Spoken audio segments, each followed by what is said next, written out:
qu'en bande dessinée, on peut dire un truc qui est je vais vers la porte et la case suivante, il est dehors. Et on peut même faire un truc qui est je vais sortir. On peut même mettre une bulle en disant je vais sortir. Il n'y a personne qui s'embête, enfin qui s'étonne. Il n'y a personne qui s'étonne d'avoir une bulle comme ça, alors que... Alors évidemment, une autre grosse différence entre la bande dessinée et l'animation, c'est évidemment les modes de production.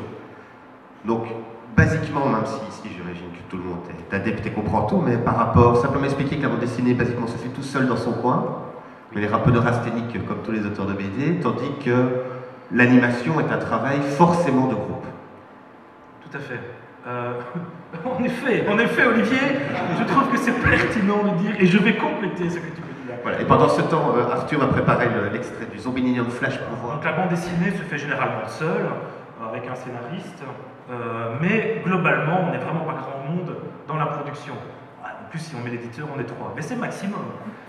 En animation, il y a quelques fous furieux qui font les choses seuls, mais globalement, quand on parle de long métrage ou de séries télé, là, on rentre dans des équipes qui peuvent atteindre jusqu'à 50, 80, voire 100 personnes. Pour être concret, quand tu as travaillé sur Digital Voltic, vous étiez combien dans le processus de fabrication? Alors, dans le processus de fabrication, il y avait un décorateur, moi j'étais animateur, j'avais une assistante, j'ai reçu des coups de main de, je ne sais pas, une douzaine de personnes qui sont venues aider par-ci par-là en cours de production.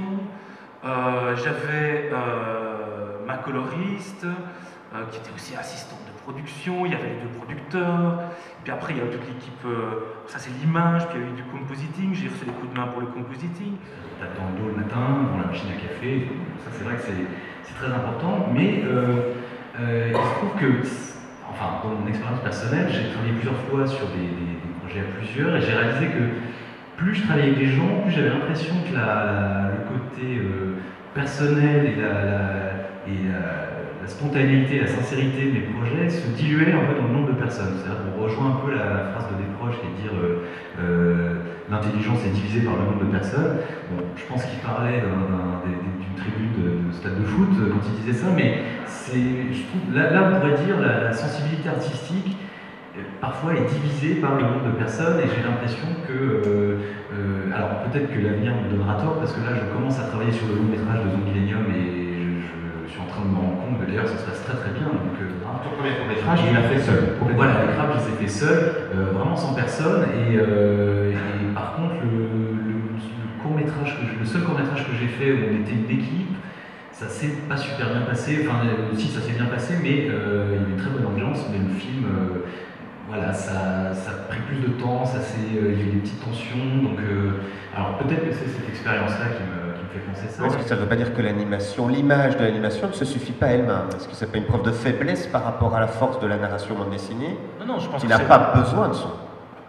Preuve de faiblesse ou non, on n'est pas dans ce genre de situation, on est dans une situation où le film fait un tout. Et on pourrait regarder les films muets, on l'a fait pendant des années et des années au début du... Mais dès que le son est apparu, il y a eu un phénomène d'immersion dans le film, et moi je pense que c'est une grande source d'émotions très fortes, d'émotions très primaires, comme ça, d'émotions très peu intellectuelles, qui vont directement au cœur sans passer par Internet. Est-ce qu'on peut imaginer aujourd'hui une BD à succès qui n'aurait pas son extension web, qui n'aurait pas ses projets d'animation, qui n'aurait pas un projet de dessin animé? Eh bien je pense que non. Je pense que pour l'instant, tous les éditeurs, tous les producteurs cherchent ce qu'ils appellent un univers global, qui peut se décliner à la fois sur le web, à la fois en animation, à la fois en livre, à la fois en truc.